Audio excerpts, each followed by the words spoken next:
آپ نے کبھی غور کیا ہے جب ہم کسی بچے کے ساتھ کھیلتے ہیں، اس کے ساتھ ہنسی مذاق کرتے ہیں اور اس ہنسی مذاق کے اندر ہم اس کو تھپڑ بھی مار دیں تو وہ بچہ روتا نہیں ہے، لیکن غصے کے اندر ہم اس کو اپنا ہاتھ بھی دکھائیں تو وہ رونا شروع کر دیتا ہے۔ پتہ ہے کیوں؟ کیونکہ یہ جو اندر کی چوٹ ہوتی ہے یہ بڑی گہری ہوتی ہے باہر والی چوٹ سے۔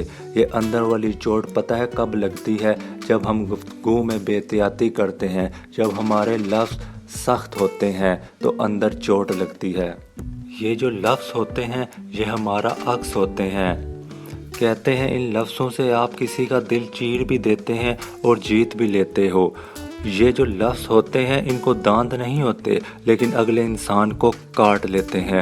آپ نے کبھی غور کیا ہے یہ جو لڑائیاں ہوتی ہیں ان کی شروعات لفظوں سے ہوتی ہیں اور لفظوں سے شروعات ہو کے لڑائی قتل کے اندر تبدیل ہو جاتی ہے۔ لفظوں میں بڑی طاقت ہوتی ہے۔ جب ہم کسی انسان کے ساتھ لڑتے ہیں تو لڑائی کے اندر ہم ہمیشہ یہی چاہتے ہیں کہ اس انسان سے ہم لڑائی جیتیں۔ اس لڑائی کے چکر میں، لڑائی جیتنے کے چکر میں ہم اگلے انسان کو ہار دیتے ہیں۔ کبھی ایسا ہوتا ہے نا کہ کوئی انسان آپ کو بولتا ہے کہ 4 سال پہلے آپ نے مجھے یہ لفظ بولے تھے، مجھے ابھی بھی یاد ہیں۔ کس وجہ سے؟ کیونکہ یہ جو لفظوں کے گھاؤ ہوتے ہیں نا یہ اندر ہمیشہ کے لیے سما جاتے ہیں۔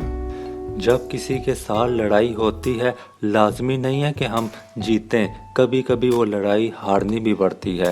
ہم کبھی کبھی دعویٰ کرتے ہیں کہ یہ انسان ہمارا محبوب ہے، ہمیں بڑا پیارا ہے، لیکن ہم پھر بھی اس سے لڑائی کرتے ہیں۔ اشفاق احمد فرماتے ہیں کہ محبوب وہ ہے جس کا برا بھی اچھا لگے۔